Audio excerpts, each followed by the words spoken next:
Alhamdulillahirrabbilalamin, wassalatu wassalamu ala asrafil anbiya'i wal mursalin wa ala alihi wa sahbihi ajma'in. Asyhadu an la ilaha illallah wahdahu la syarikalah wa asyhadu anna Muhammadan abduhu wa rasuluhu sallallahu alaihi wasallam la nabiyya ba'dah. Bersyukur kita kepada Allah dengan mengucapkan alhamdulillah, bersalawat kita kepada Rasulullah dengan hantaran kata Allahumma shalli ala Muhammad wa ala ali Muhammad.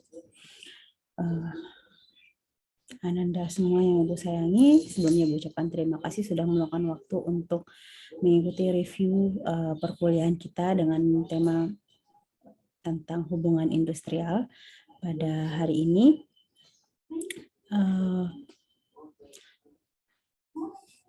Ya, meski ini tidak ada absensi ya, penarikan presensi dari kegiatan ini, setidaknya dengan kalian bisa mengikuti langsung pemaparan materi ini, kalian bisa langsung bertanya bila ada hal-hal yang rasanya tidak atau kurang kalian pahami gitu ya.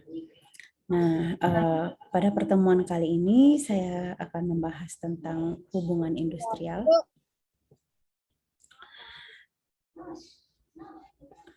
Ada yang pernah dengar istilah hubungan industrial sebelumnya?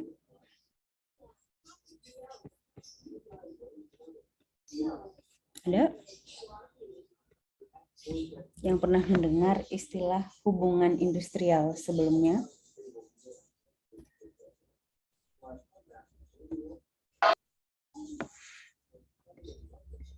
Apa yang dimaksud dengan hubungan industrial?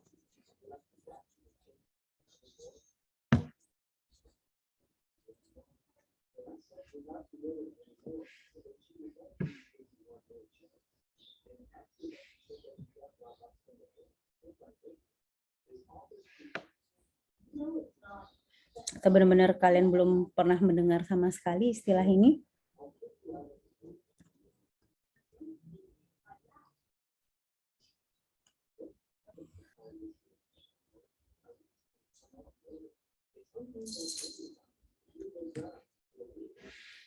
Ada? Ada orang di sini? Ada Bu. Kami ya, saya pikir saya sendiri, cuman ada fotonya aja gitu, nggak ada yang menjawab. Apa kalian pernah mendengar sebelumnya atau sudah pernah mendengar istilah ini sebelumnya?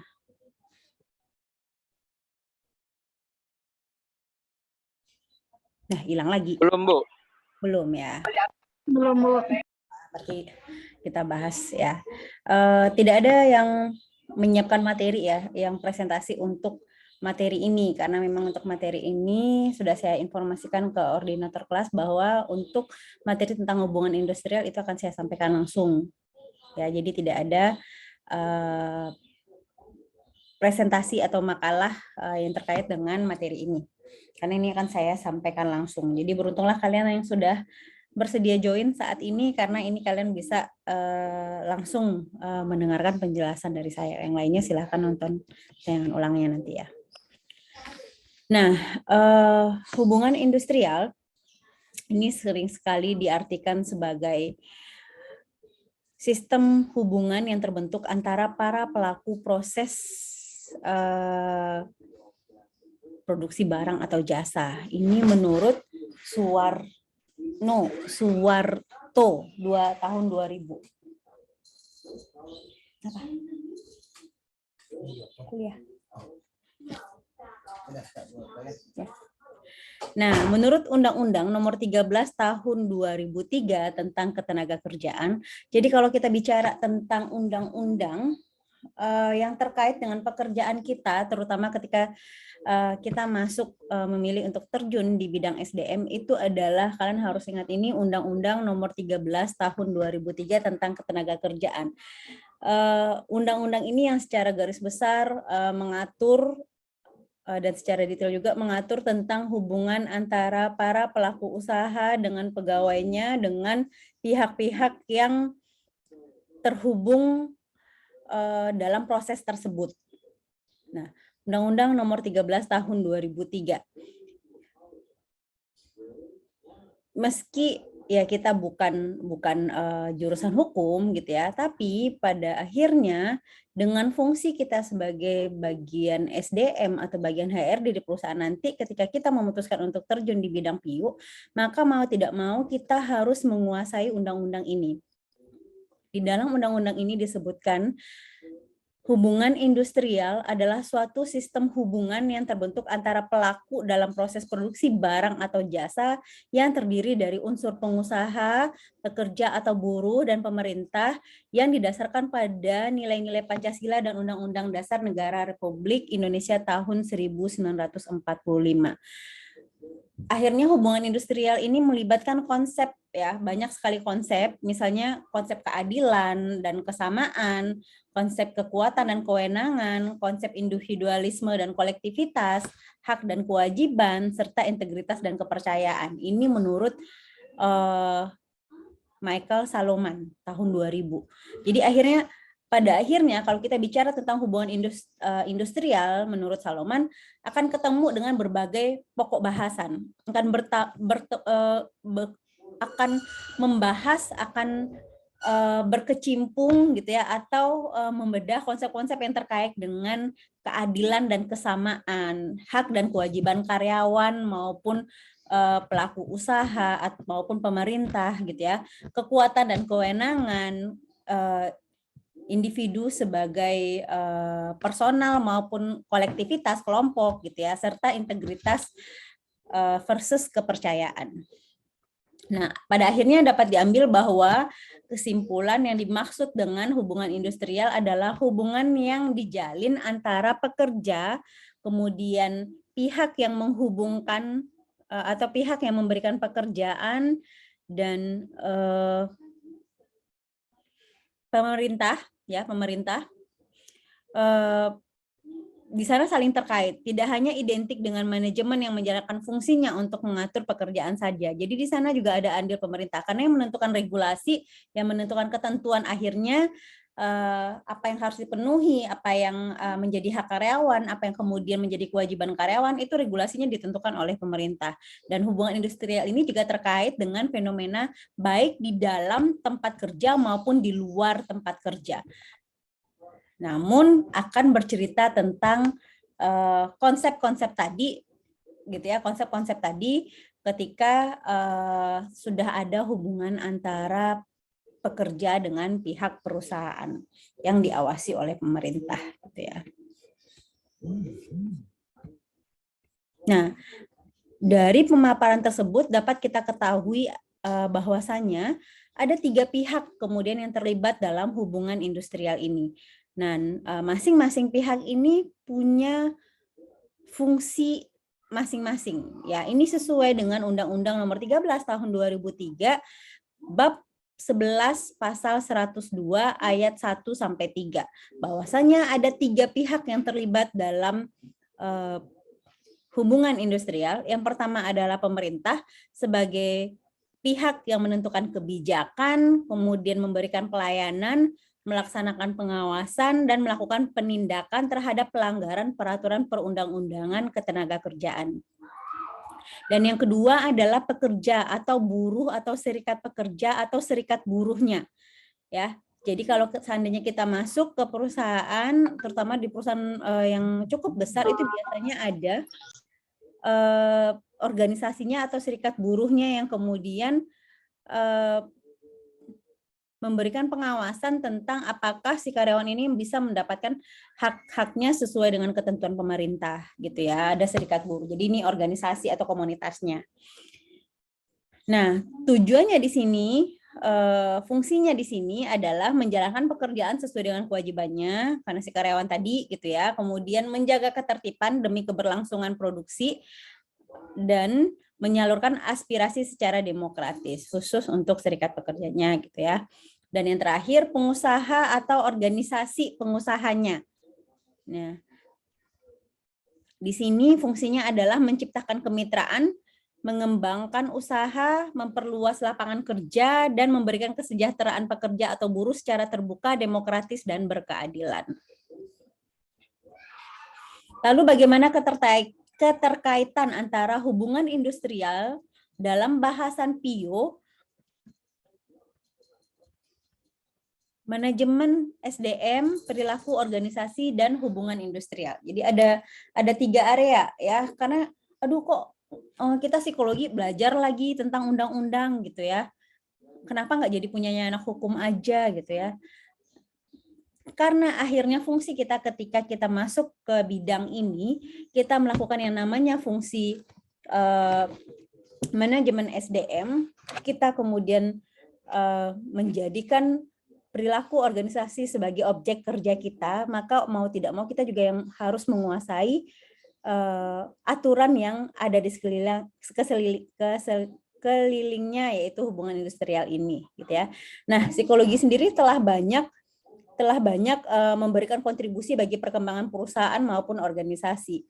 Teori, hasil penelitian, dan teknik-teknik atau metode tentang perilaku organisasi ini telah banyak diaplikasikan oleh perusahaan dalam meningkatkan kinerja dan produktivitas manusia di dalamnya. Nah, salah satu hasil yang telah dilakukan oleh manajer HRD itu adalah bahwasannya lebih dari 50% responden menyebutkan bahwa psikologi industri dan organisasi memberikan peran penting dalam pengembangan SDM. Pengembangan SDM yang dilakukan ini terkait dengan rekrutmen, kemudian seleksi dan penempatan, kemudian pelatihan, dan lain sebagainya. Dengan adanya psikologi, kemudian sangat membantu sekali untuk bisa memilih perusahaan menerima pegawai yang diprediksi mampu bekerja secara optimal dan memiliki values yang sesuai dengan organisasi. Dengan adanya psikologi industri organisasi, dapat dilakukan identifikasi kebutuhan terkait dengan pelatihan karyawan dan memilih metode yang paling tepat untuk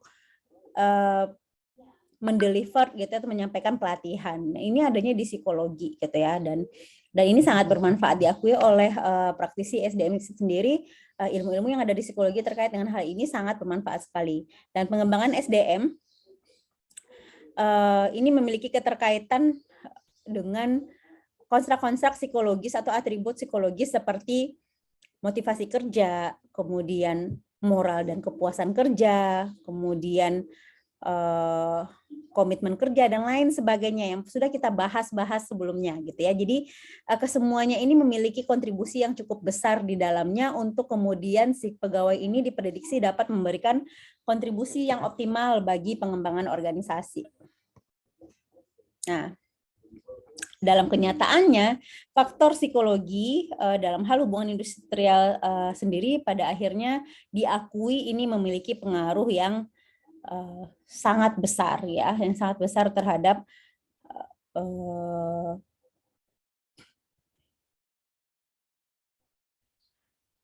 dalam pengembangan SDM gitu ya. Paradigma baru dalam hubungan industrial.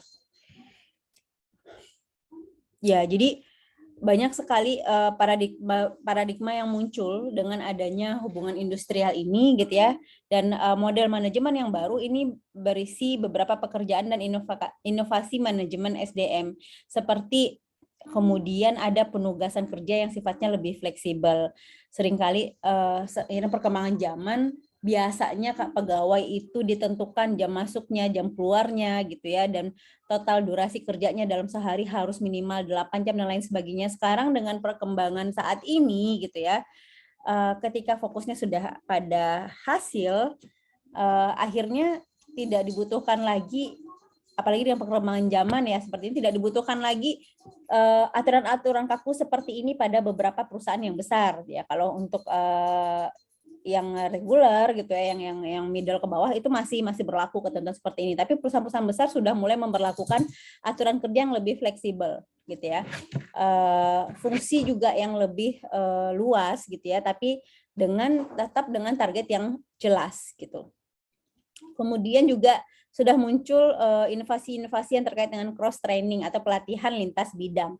Jadi tidak hanya lagi di bagian SDM diberikan hanya pelatihan SDM saja yang terkait dengan psikologi saja gitu ya, tapi sudah mulai diberikan juga pelatihan yang terkait dengan bisnis, dan yang terkait dengan produksi, yang terkait dengan manajemen produksi, teknis, dan lain sebagainya gitu ya.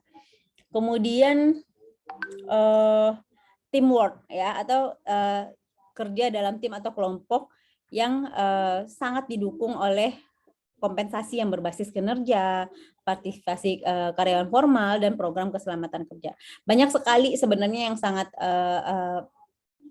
berpengaruh gitu ya ketika sudah dibuat aturan terkait dengan hubungan industrial yang jelas, sehingga si pegawai ini sendiri juga menjadi paham tentang fungsi, kemudian indikator dari kinerjanya gitu ya, dan dia bisa mensiasati sendiri kira-kira sistem kerja seperti apa yang paling cocok dan tetap bisa diterima oleh perusahaan, kewajibannya tercapai, haknya juga terpenuhi gitu ya, dan semuanya bisa menjadi win-win solution gitu ya ketika kita sama-sama tahu hak dan kewajiban kita, baik kita sebagai pegawai maupun kita sebagai bagian dari perusahaan.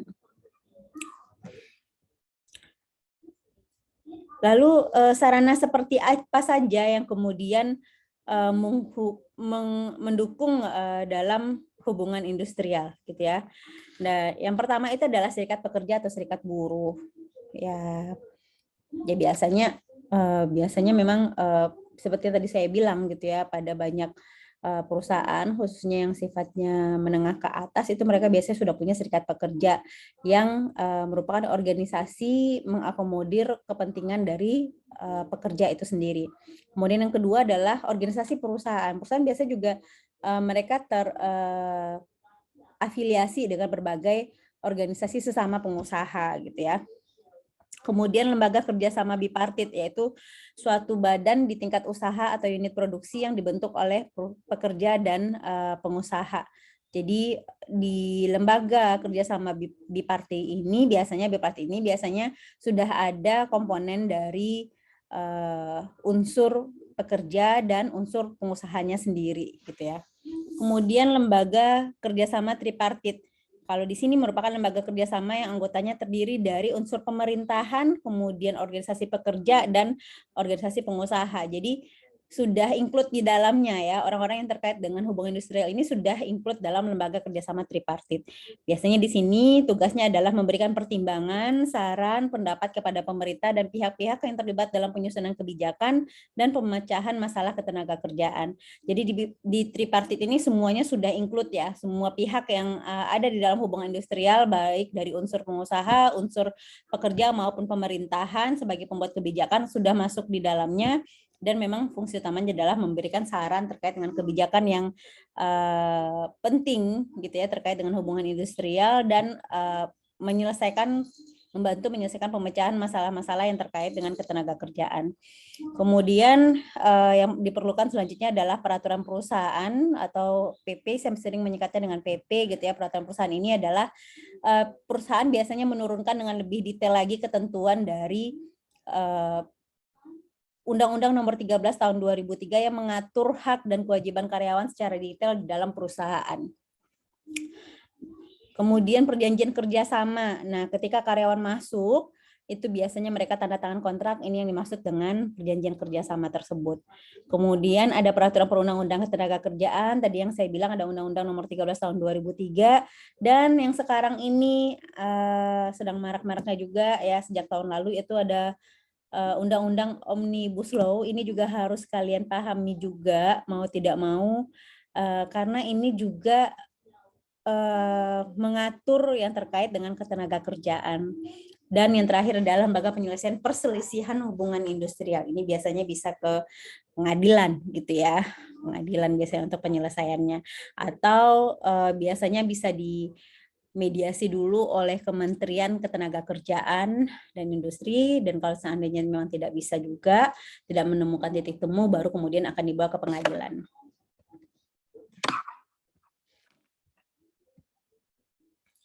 Kita akan bahas satu persatu apa yang dimaksud dengan serikat pekerja.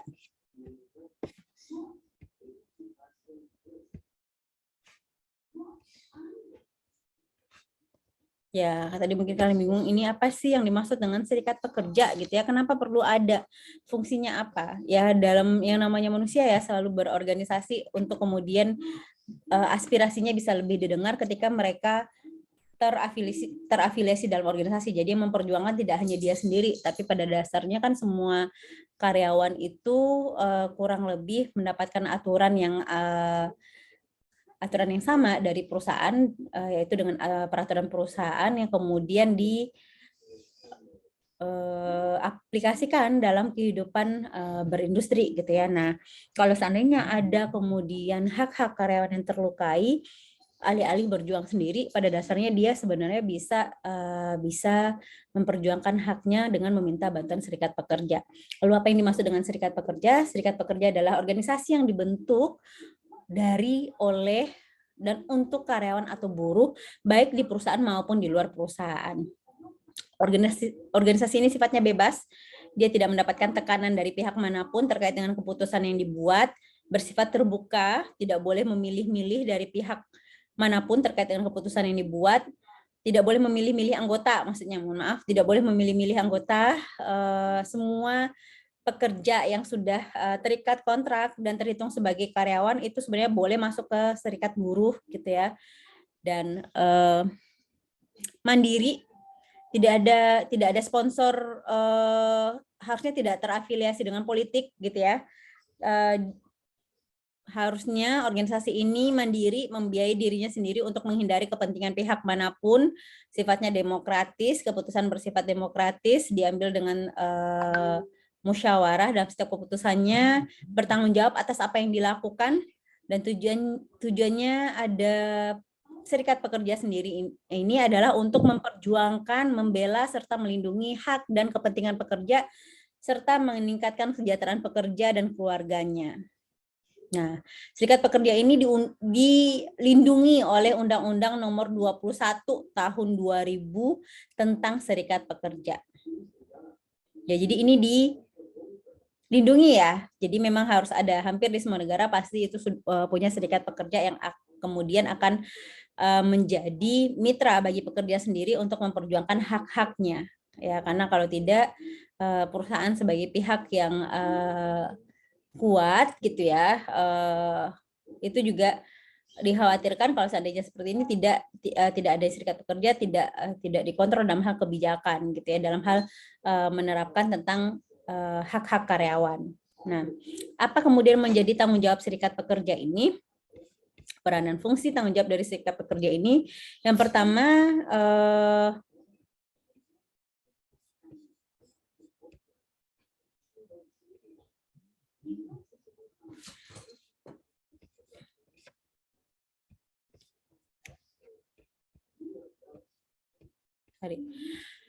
tanggung jawab dan wewenang serikat pekerja ini sebenarnya secara teoritis terdapat atas 3, yaitu union security,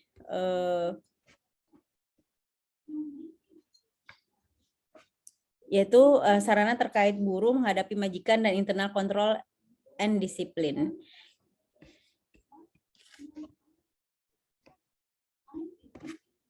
Mungkin ini kayak seperti tidak ada di slide ya, yang terkait dengan union security. Kalian mungkin bisa catat. Ini ada beberapa perbedaan terkait dengan union security. Ya. Ada anti-union shop atau anti-union shop. Ini biasanya serikat pekerja yang sama sekali tidak diakui. Biasanya serikat pekerja seperti ini ditolak oleh perusahaan untuk memberikan kerja kepada organisasi yang serikat pekerjanya itu masuk ke anti-union shop. Perusahaan itu menolak serikat pekerja atau menolak untuk memberikan kerja kepada anggota dari serikat pekerja ini.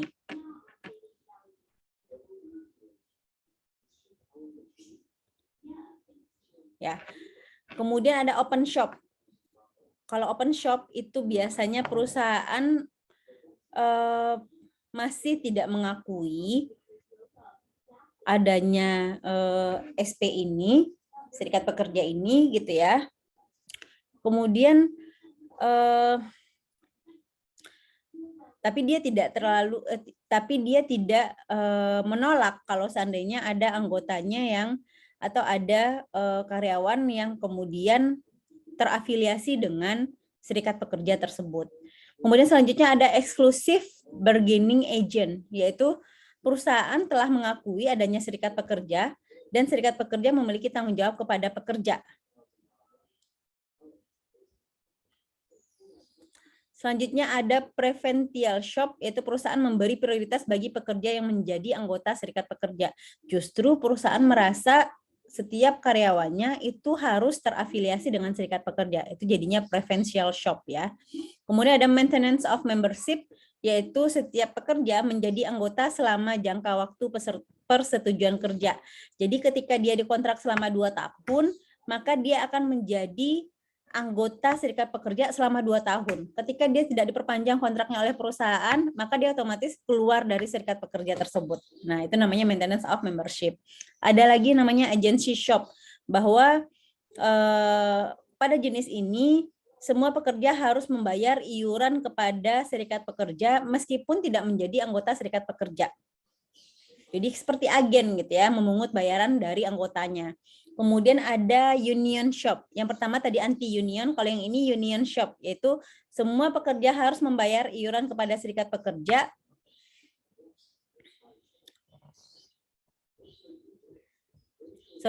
Semua karyawan di union shop ini harus menjadi anggota serikat pekerja, termasuk pekerja yang baru masuk. Jadi diwajibkan gitu ya, diwajibkan untuk terdaftar di serikat pekerja.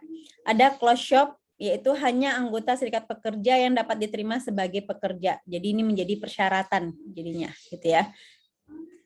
Dan check off, itu perusahaan memotong upah pekerja dan disetorkan ke dalam kas serikat pekerja sebagai iuran pekerja.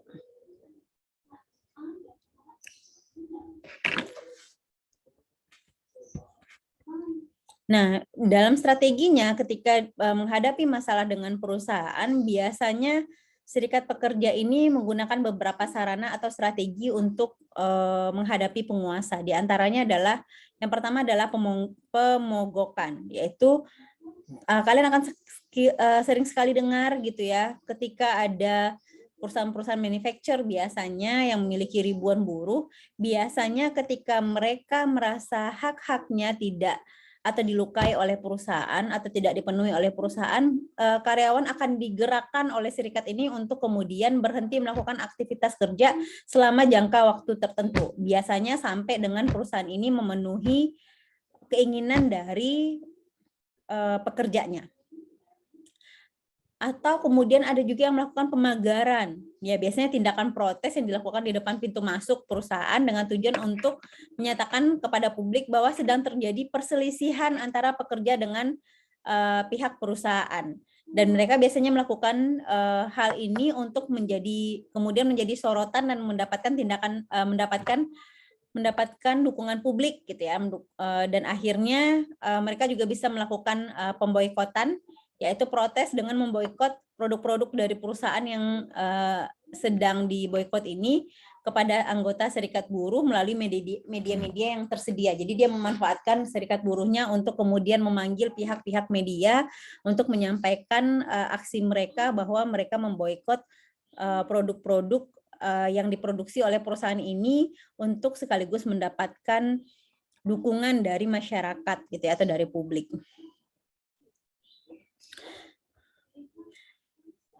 Dalam kaitannya penyelenggaraan hubungan industrial ini, biasanya serikat pekerja ini memberikan kekuasaan kepada pengurusnya untuk menindak tegas anggotanya yang tidak mentaati peraturan atau perjanjian atau kesepakatan kerja bersama. Mereka menyusun yang namanya ADRT juga biasanya, atau mungkin kesepakatan bersama yang mereka jadikan itu sebagai dasar untuk menyelesaikan permasalahan yang muncul kemudian gitu ya. Lalu bagaimana peran dan fungsi serikat pekerja? Nah, serikat pekerja ini merupakan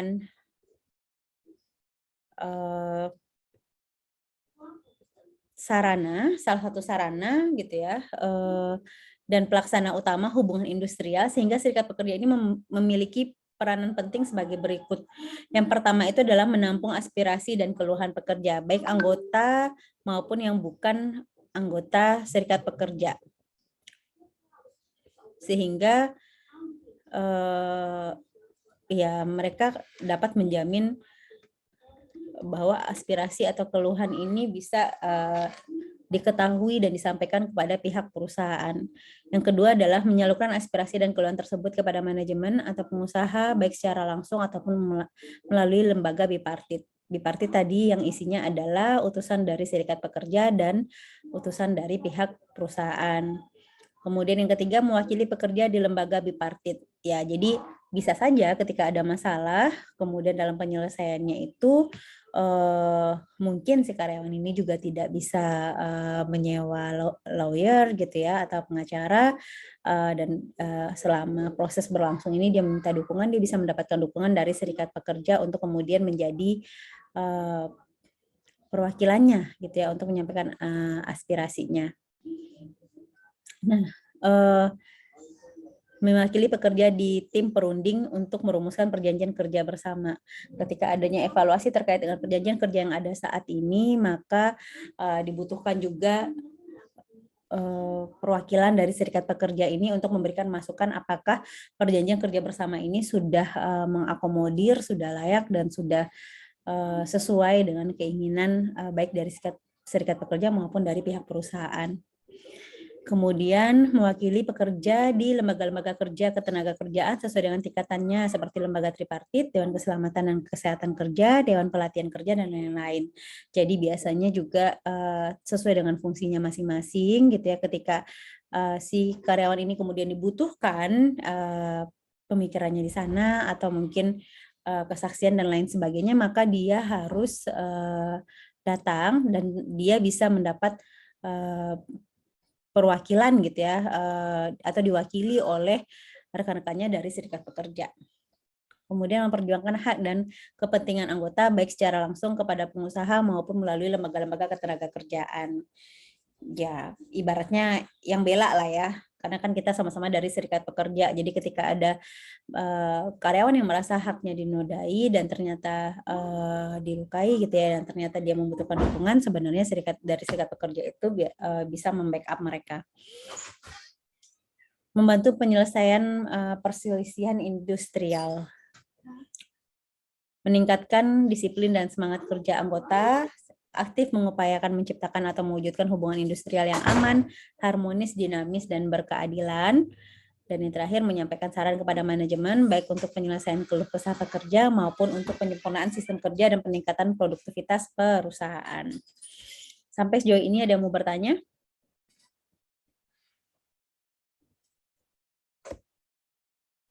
Tidak, kita lanjutkan. Pembentukan serikat pekerja. Serikat pekerja di Indonesia ini dapat dibentuk bila didukung oleh paling sedikit setidaknya 10 orang anggota di perusahaan yang bersangkutan, dengan ketentuannya yaitu satu di setiap perusahaan dapat dibentuk lebih dari satu serikat pekerja. Kemudian seorang karyawan di satu perusahaan hanya boleh menjadi anggota di satu serikat pekerja di perusahaan yang bersangkutan dan tidak boleh menjadi anggota serikat pekerja lain di perusahaan yang sama atau di perusahaan lain. Jadi kalau sudah digabung di satu serikat pekerja, maka nggak boleh lagi gabung di organisasi serikat pekerja yang lain. Setiap serikat pekerja diwajibkan mencatatkan keberadaannya kepada instansi pemerintah setempat dengan melampirkan daftar nama anggota pembentuk, anggaran dasar, dan anggaran rumah tangga, serta susunan dan nama pengurus. Nah, serikat pekerja telah mempunyai nomor bukti pencatatan berhak untuk membuat perjanjian kerja bersama dengan pengusaha, mewakili pekerja menyelesaikan perselisihan industrial, dan mewakili pekerja dalam lembaga ketenagakerjaan seperti yang tadi gitu ya, terkait dengan peran dari serikat pekerja. Jadi kalau sudah terdaftar, maka peran-peran tersebut baru bisa dilaksanakan. Tapi kalau tidak, itu belum boleh. Serikat pekerja dan pengusaha. Pengusaha dilarang untuk menghalang-halangi atau melakukan upaya untuk menolak pembentukan serikat pekerja atau setiap karyawan untuk menjadi anggota dan pengurus serikat pekerja. Jadi tidak boleh ada intervensi gitu ya atau diskriminasi dalam bentuk apapun kepada karyawan yang memilih untuk tergabung dalam serikat pekerja. Contohnya seperti melakukan PHK karena ternyata si karyawan ini gabung dengan serikat pekerja, memberhentikan sementara atau diskors gitu ya, menurunkan jabatan atau melakukan mutasi, tidak membayar atau mengurangi upah pekerja, melakukan berbagai bentuk intimidasi, dan melakukan kampanye anti pembentukan serikat pekerja, atau hal-hal lainnya yang sifatnya menghalangi karyawan untuk terafiliasi dengan serikat pekerjanya. Pengusaha juga wajib memberikan kesempatan kepada pengurus dan serikat pekerja untuk menjalankan kegiatan dalam jam kerja yang disepakati oleh kedua belah pihak dan yang diatur dalam perjanjian kerja bersama. Dalam kesepakatan kerja kedua belah pihak atau perjanjian kerja bersama itu harus mengatur jenis kegiatan yang diberikan kesempatan, tata cara pemberian kesempatan, dan pemberian kesempatan yang membuat upah dan yang tidak mendapat upah. Jadi harus jelas kira-kira pekerjaan mana yang tetap bisa mendapatkan upah dan mana yang tidak, gitu ya.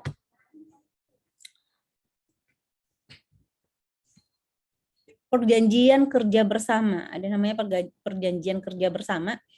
Ini adalah perjanjian yang merupakan hasil perundingan antara beberapa serikat buruh, buruh yang tercatat pada instansi yang kemudian bertanggung jawab di bidang ketenagakerjaan dengan beberapa pengusaha yang memuat syarat-syarat hak dan kewajiban kedua belah pihak. Tujuan dari adanya PKB atau perjanjian kerjasama ini antara lain mengusahakan perbaikan syarat-syarat kerja dan meningkatkan kegairahan dari tenaga kerja atau menambah semangat ya. Dasar hukum dibentuknya PKB ini sesuai dengan Undang-Undang Nomor 13 Tahun 2003 tentang Ketenagakerjaan Pasal 115 yang mengatur tentang pembuatan dan pendaftaran peraturan perusahaan dan perjanjian kerja bersama. Kemudian yang kedua adalah Kepnaker nomor 48/Men/4 2004 tentang tata cara pembuatan dan pengesahan peraturan perusahaan atau PP serta pembuatan dan pendaftaran pekerja perjanjian kerjasama atau PKB. Ketentuan umumnya ini memuat tentang hak dan kewajiban pengusaha, hak dan kewajiban serikat pekerja, tata tertib perusahaan, jangka waktu berlakunya PKB, tanggal mulai berlakunya PKB, dan tanda tangan dari para pihak yang membuatnya. Sementara ketentuan khusus untuk menyusun PKB ini antara lain dirundingkan oleh pengusaha dan serikat pekerja yang telah terdaftar, didukung oleh sebagian pekerja di perusahaan tersebut, dan selanjutnya masa berlakunya adalah 2 tahun dan dapat diperpanjang. Setiap perjanjian ini harus disetujui secara tertulis dan pengusaha dan serikat pekerja diajukan 90 hari sebelum masa PKB-nya berakhir. Dibuat dengan surat resmi sekurang-kurangnya rangkap 3 dan salah satu rangkap diserahkan kepada Depnaker untuk didaftarkan. Sekarang Kemenaker Trans namanya ya. PKB yang telah disepakati ini dibubuhi tanggal dan ditandatangani oleh pengurus yang oleh anggota dasar diperbolehkan. Dan ketentuan PKB ini tidak boleh bertentangan dengan perundang-undangan yang berlaku. Kita rehat sejenak untuk mendengarkan azan asar.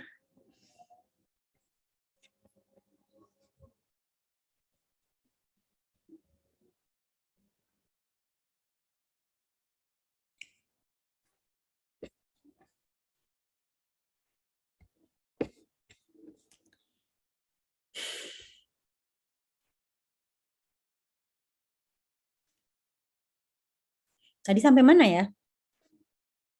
Sampai ketentuan khusus ya? Sudah semuanya ya?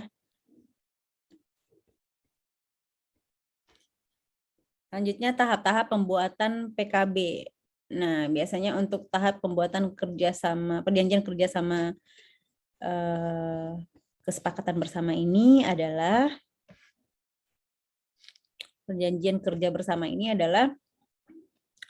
yang pertama, serikat pekerja atau pengusaha ini biasanya menunjuk tim perunding yang membuat PKB-nya secara resmi dengan surat kuasa yang ditandatangani oleh pimpinan masing-masing. Kemudian mereka melakukan musyawarah dan untuk perundingan bipartit ini harus diselesaikan dalam waktu 30 hari. Kalau nggak selesai juga, maka salah satu dari kedua belah pihak wajib melaporkan secara tertulis ke Disnaker dan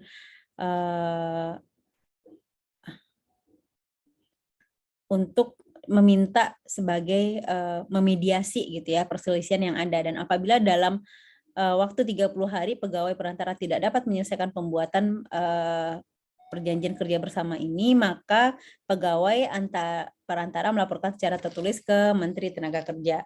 Menteri Tenaga Kerja kemudian menentukan langkah-langkah penyelesaian pembuatan PKB dengan memperhatikan hasil musyawarah tingkat bipartit dan badan perantara paling lama 30 hari. Ya, jadi selesaikan dulu. Kalau nggak bisa, bawa ke Disnaker, nggak bisa juga dibawa sampai ke menteri, dari menteri nanti baru kemudian diturunkan, ya. Perantara, yang paling lambat 30 hari ini sudah harus selesai. Dan kemudian untuk pendaftarannya, PKB ini, perjanjian kerja bersama ini, bertujuan sebagai alat monitoring dan evaluasi sesuai dengan pasal 26 ayat 1 dijelaskan bahwa yang melakukan pendaftaran perjanjian kerja bersama ini adalah kepala instansi ya di bidang ketenagakerjaan di kabupaten kota untuk perusahaan yang hanya terdapat satu wilayah per kabupaten atau kotanya. Dan kepala instansi ini bertanggung jawab di bidang ketenagakerjaan provinsi untuk perusahaan yang terdapat lebih dari satu perusahaan di kabupaten atau kota di dalam satu provinsi. Kewajiban para pihak yang pertama adalah harus melaksanakan sesuai poin-poin yang ada di PKB-nya, kemudian memberikan kepada seluruh pekerja salinannya, gitu ya, mencetaknya, kemudian memberikan salinannya, kemudian mendaftarkan kepada pihak yang bertanggung jawab di ketenagakerjaan.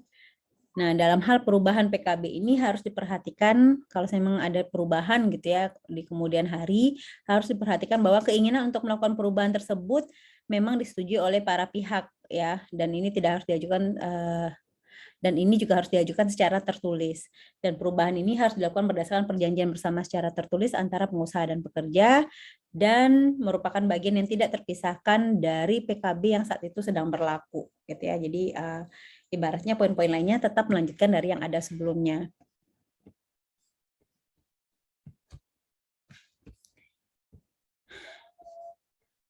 Bagian penting juga dari ketenagakerjaan itu adalah atau hubungan industrial itu adalah hal-hal yang terkait dengan gaji dan upah dan gaji pokok dan tunjangan. Menurut pasal 1 ayat 30 nomor 13 tahun 2003 tentang ketenagakerjaan, upah ini adalah hak pekerja yang diterima dalam bentuk uang sebagai imbalan dari pengusaha kepada pekerja yang ditetapkan dan dibayarkan menurut suatu perjanjian kerja atau kontrak kerja gitu ya, kesepakatan atau peraturan perundang-undangan termasuk tunjangan bagi pekerja dan keluarganya atas suatu pekerjaan dan jasa yang telah dilakukan. Intinya adalah untuk tahu berapa gaji dan upah kita, silahkan dicek kontrak kita dengan perusahaan karena semuanya diatur di sana.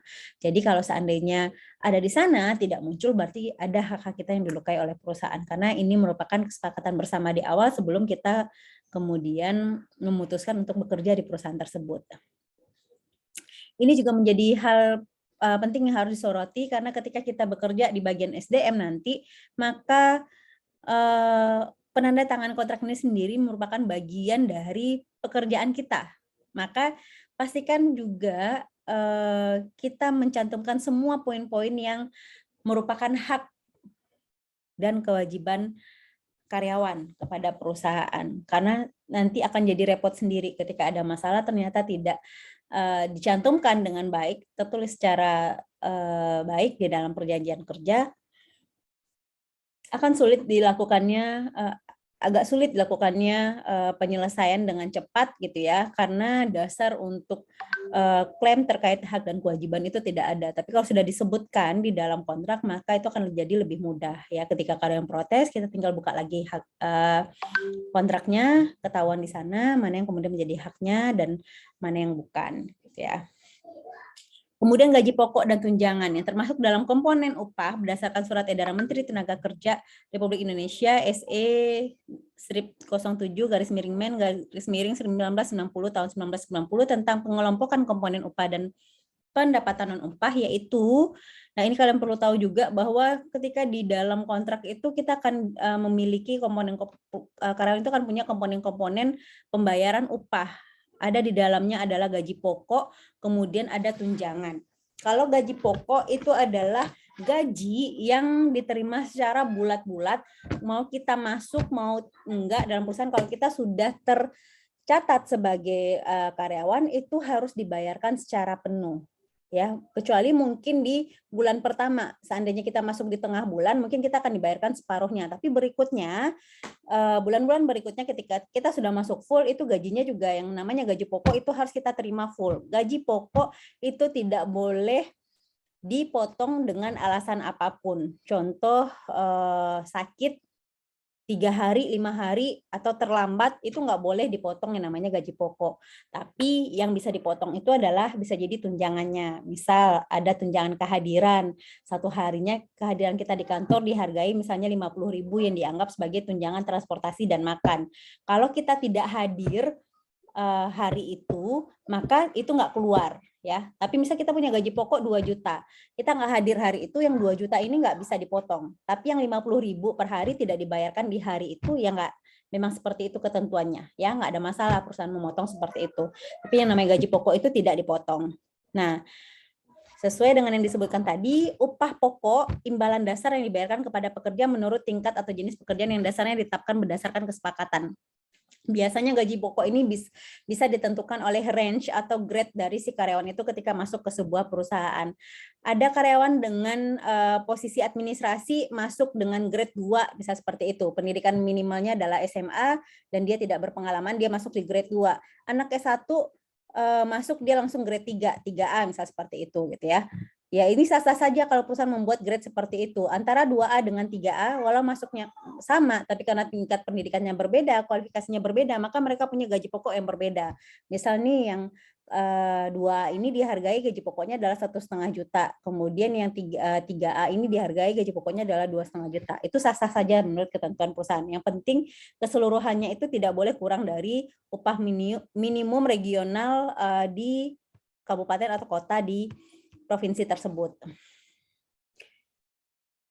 Ada yang namanya tunjangan tetap. Tunjangan itu ada 2, ada tunjangan tetap, ada tunjangan tidak tetap. Kalau tunjangan tetap itu adalah pembayaran yang teratur berkaitan dengan pekerjaan yang diberikan secara tetap untuk pekerja atau keluarganya yang dibayarkan dalam satuan waktu yang sama dengan pembayaran upah pokok dan diterima secara tetap oleh pekerja menurut satuan waktu, harian atau bulan.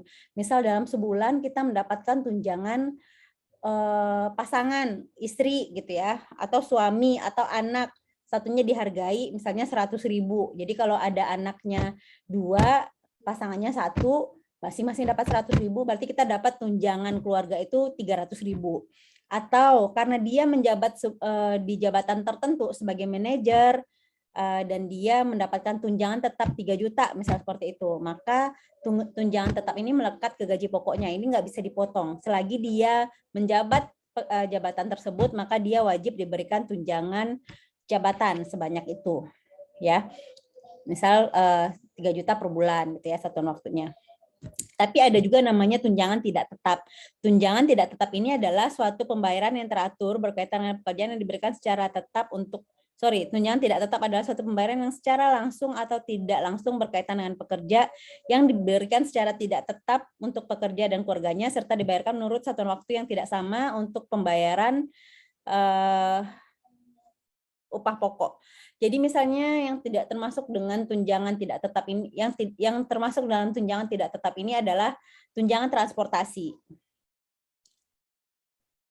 atau tunjangan makan atau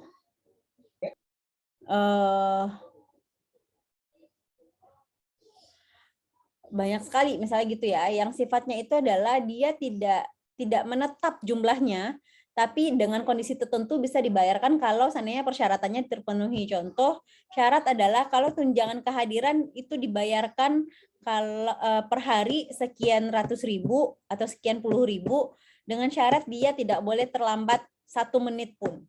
Jadi ketika dia absen telat 1 menit itu tunjangannya langsung hilang di hari itu. Ya itu namanya tunjangan tidak tetap. Gitu ya. Jadi bisa jadi ada, bisa jadi tidak. Tapi kalau tunjangan tetap selagi dia memenuhi persyaratannya dalam artian misalnya dia menjabat tertentu atau dia memiliki pasangan dan ada ketentuannya di perusahaan mendapatkan tunjangan tetap seperti itu, maka dia akan diberikan, ya, tidak melekat pada kondisi di mana dia tidak hadir atau dia terlambat, dia tidak disiplin. Ini enggak melekat seperti itu. Ada lagi contohnya adalah bonus atau insentif. Ini kan diberikan sesuai dengan pencapaian si individu. Kalau dia pencapaiannya bagus, insentifnya akan gede, gitu ya, akan besar. Bulan ini dia bisa dapat 5 juta dari insentif aja. Dengan tambah gaji pokok dan tunjangan lainnya dia bisa dapat misalnya 15 juta. Tapi bulan depan bisa jadi dia hanya dapat 10 juta. Ketika yang insentifnya ini nggak keluar karena performanya nggak bagus, maka dia hanya dapat yang 10 juta itu. Yang 5 jutanya dia nggak terima. Ya, yang 5 juta ini adalah tunjangan tidak tetap. Bagaimana kemudian ketika ada perselisihan? Nah, secara teoritis ada 3 kemungkinan untuk menyelesaikan hubungan industrial, yaitu melalui perundingan. Menyelesaikan kepada juru atau dewan pemisah dan menyerahkannya kepada pegawai atau serikat pekerja untuk diperantarai. Maka berdasarkan ketentuan Undang-Undang Nomor 2 Tahun 2004, ada beberapa prosedur yang dapat ditempuh dalam menyelesaikan konflik antara pekerja dengan perusahaan. Yang pertama adalah bipartit. Ya, bipartit seperti tadi yang saya bilang gitu ya di awal, bahwa ini adalah perundingan yang melibatkan dua belah pihak, yaitu antara pihak pengusaha dengan pihak pekerja atau dari serikat pekerja. Nah, apabila sudah terjadi perselisihan, biasanya ini bertemu dan kemudian mereka bermusyawarah untuk kemudian dicarikan solusi terbaiknya. Biasanya topik-topik yang terkait dengan penyelesaian jenis ini yang terkait dengan perselisihan hak, perselisihan kepentingan, perselisihan yang terkait dengan PHK, dan perselisihan yang antara pekerja secara personal dengan salah satu pihak perusahaan gitu ya. Kemudian penyelesaian jenis penyelesaian yang kedua adalah konsiliasi atau arbitrase. Konsiliasi atau arbitrase ini biasanya melalui 3 jenis perselisihan, yakni perselisihan kepentingan, perselisihan PHK, dan perselisihan antara pekerja atau serikat buruh dalam satu perusahaan.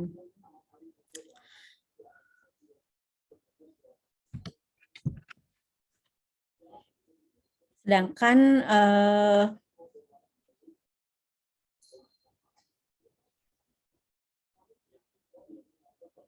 kalau konsiliasi itu dia bisa masalahnya yang terkait dengan perselisihan kepentingan, perselisihan PHK, dan perselisihan antara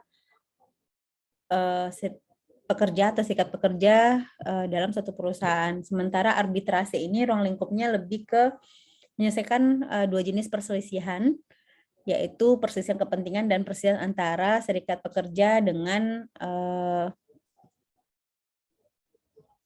pihak perusahaan gitu ya.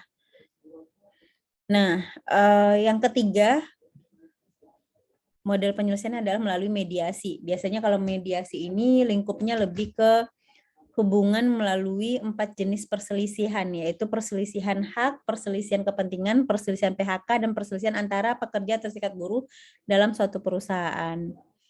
Dan yang terakhir adalah pengadilan hubungan industrial. Ini biasanya kalau udah nggak bisa banget gitu ya, udah masuk pengadilan. Ya, dalam hal ini biasanya udah mentok lah, konsiliasi nggak bisa, bipartit nggak efektif, arbitrasi nggak jalan, mediasi juga nggak bagus, maka biasanya salah satu pihak ini akan menggugat atau ya mengadukan kepada pengadilan hubungan industrial. Biasanya dalam penyelesaian ini pengadilan ditempuh sebagai alternatif terakhir, dan secara hukum ini bukan merupakan kewajiban bagi para pihak yang berselisih, tetapi merupakan hak. Jadi mengajukan atau tidak mengajukan gugatan ke pengadilan hubungan industrial hanya merupakan hak, bukan kewajiban. Jadi boleh ya, boleh tidak. Kalau memang ternyata ada salah satu pihak yang merasa hak-haknya masih dilukai dan dia tidak puas, dia mau menempuh jalan pengadilan, ya boleh gitu ya, tapi ya tidak harus. Sedapat mungkin memang yang model-model pendekatan penyelesaian yang sebelumnya seperti bipartit, konsiliasi atau arbitrasi dan mediasi ini dilakukan dulu. Kalau enggak ya silakan lapor gitu ya. Tapi ada juga yang males gitu, karena sebenarnya juga melelahkan gitu ya, kemudian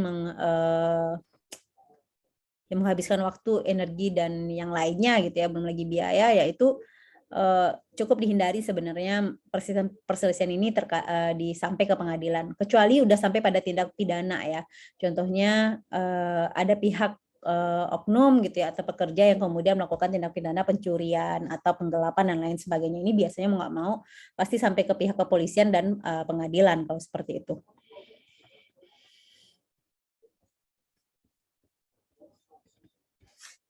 Sampai sejauh ini ada yang mau bertanya?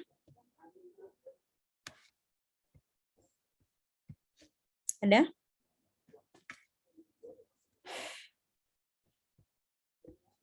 Tugas kalian adalah membaca Undang-Undang Nomor 13 Tahun 2003. Ya, baca Undang-Undang Nomor 13 Tahun 2003 dan nanti menyelesaikan kasus yang terkait dengan undang-undang. Jadi setahu saya juga di RPS itu ada ya, kasus terkait dengan hubungan industrial. Ini nanti akan ada tugasnya yang harus dikumpulkan dalam 2 minggu ke depan. Ini tugas setelah UTS dan sebelum UAS. Ya, jadi kalau ada rasanya yang kurang kalian pahami, kalian boleh bertanya dan sampaikan. Kita akan diskusikan. Mungkin masih mengawang-awang ya, masih nggak kebayang ini gimana sih, ini apa sih ya, karena kita bicara pokok bahasanya ini memang tidak psikologi banget ya, tapi bahasanya memang hukum banget. Dan kalau bahasanya hukum adalah aturannya sudah jelas, peraturannya ada di Undang-Undang Nomor 13 Tahun 2003, jadi dikembalikan ke sana. Kalau memang ternyata ada yang perselisihan atau hal-hal yang sifatnya tidak sesuai dengan ketentuan, cara penyelesaiannya itu ada di sana. Dan biasanya untuk detailnya, aturan ini kemudian diturunkan dalam peraturan perusahaan atau PP. Nanti dari PP ini lebih detail lagi. Misal nih ketika karyawan itu bisa diberikan surat peringatan pertama ketika dia terlambat. Terlambatnya ini dalam apakah sekali terlambat langsung dikasih SP atau sudah 3 kali berturut-turut atau 6 kali akumulasi dalam sebulan baru bisa dilakukan. Itu semuanya diatur dalam PP. Ya, tapi tetap aturan dasarnya adalah Undang-Undang Nomor 13 Tahun 2003. Jadi karyawan bisa di PHK itu hanya bisa kalau dia melakukan pelanggaran berat, pidana, atau sudah melewati prosedur mulai dari surat peringatan pertama, kedua, ketiga, baru kemudian boleh ada PHK. Kemudian hal-hal yang terkait dengan hak-hak karyawan, lembur, cuti, itu juga semuanya dasarnya itu ada di Undang-Undang Nomor 13 Tahun 2003. Nanti biasanya perusahaan akan menurunkan lagi sehingga menjadi lebih clear untuk pembayaran hak-hak dari karyawan ini. Sampai sejauh ini ada mau bertanya, silakan.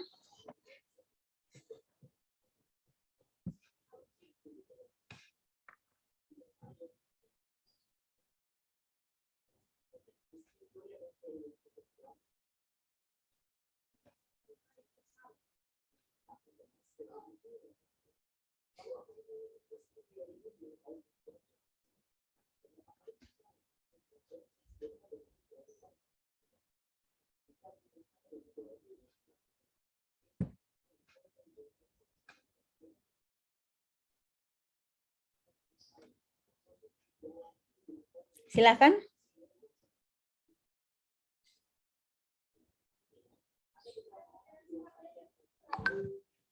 Atau sudah paham semuanya? Sudah jelas?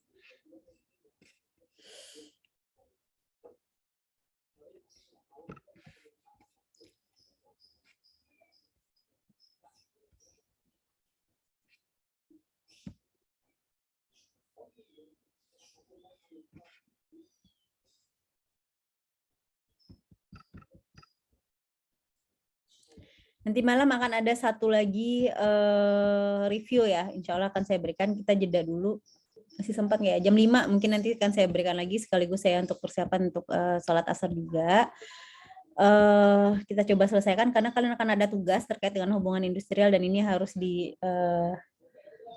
analisis gitu ya. Jadi saya berharap bisa memberikan tugasnya di minggu ini, sehingga dalam 2 minggu ke depan bisa diaktifkan, digunakan, diefektifkan untuk menyelesaikan tugasnya dan dikumpulkan melalui Edmodo.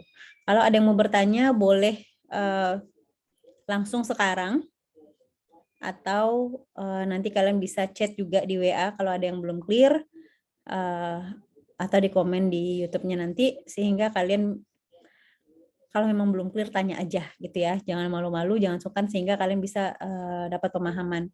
Sebaiknya juga sekali lagi kalian baca kalian bisa download ini, Undang-Undang Nomor 13 Tahun 2003 dan pahami benar-benar. Ini memang bukan kajian psikologi, tapi harus kalian kuasai karena ini menjadi kitab, menjadi pedoman yang harus kalian kuasai ketika kalian berkecimpung di bidang SDM nanti, sehingga bisa clear ketika kita sebagai karyawan haknya apa, ketika kita sebagai HRD dan perwakilan perusahaan hak karyawan lain itu seperti apa gitu ya, dan kewajiban masing-masing pihak itu seperti apa.